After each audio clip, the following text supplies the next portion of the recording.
right, we're back again with another episode of Roofer Reflections. I'm really excited to have Karl on the show. Karl, thank you for coming on.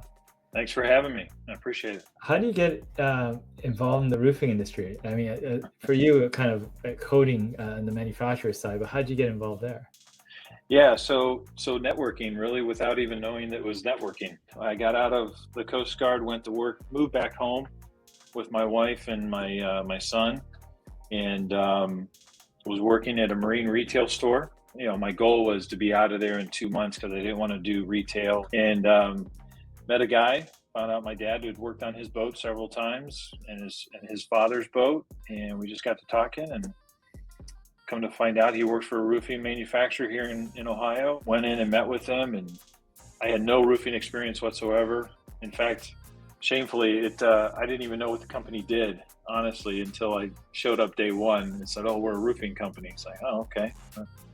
Kind of makes sense. Not a fan of heights, but okay, whatever. So started out there as a product manager. Somebody questioned, you know, what experience I had, and his response was, you know, he's got water. He knows how to keep water out of things.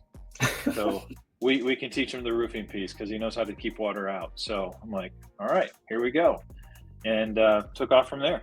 So how did you get from the product manager side to the recruiting and training side? Obviously, I started out as a product manager in the rolled division, and you know, at the company I was at, your product managers get really involved in the training, the sales training. So when we bring new sales reps in, you know, teaching them about decks and insulations, roof coatings, roof mastics, membranes, you know, the products that we support internally. It was something that I really enjoyed. I did a lot of training in the Coast Guard, got really involved in the training in the roofing company.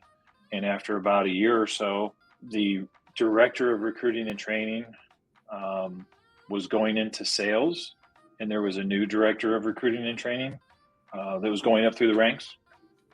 And he and I got to become good friends, and he just approached me one day and said, "Hey, how would you like to build a department, you know, in the recruiting and training side?" I guess I was kind of recruited over to it.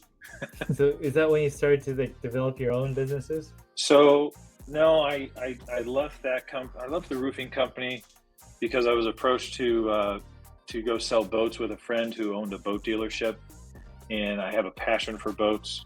And I thought, you know what, if I can take what I've learned at the roofing company with the sales training, I could go in there and I could just, you know, I could crush it as a boat salesman.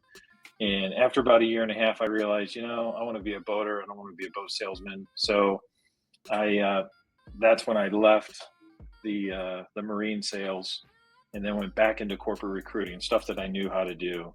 And it was outside of roofing. It was with an aluminum manufacturer and recycling company. But I think that was really good because it gave me an opportunity to learn how to recruit for operation level positions rather than just sales. So I got an opportunity to work with or recruit for production supervisors in the plant, all the way up to our senior VP of operations or plant managers. So I got everything in between, which was great experience because there were a lot of positions I had never even heard of that I was recruiting for. So it gave me some really good experience. So, and I think that's what kind of prepared me for starting my own recruiting business. So when you started your own, my understanding is, yeah, you're sort of tied back into the roofing industry as part of that. I never saw myself as an entrepreneur, but when I first started thinking about going off on my own, I reached out to people that I knew and trusted.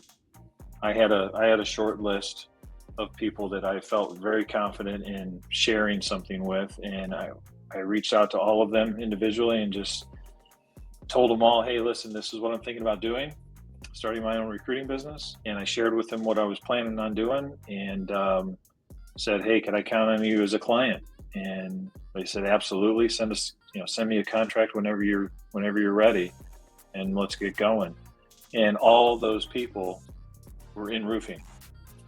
People that I had met over my 12-year span at the roofing company that had either moved on or were still there reached out to all of them, and they're like, yeah, let's go. And they were all either in roofing or waterproofing side of things and building materials. And that's how I got into it. You've been around in different capacities, but for someone that's looking for a career in the roofing industry in any capacity, what do you tell them? Well, I tell them first and foremost, it's not rocket science.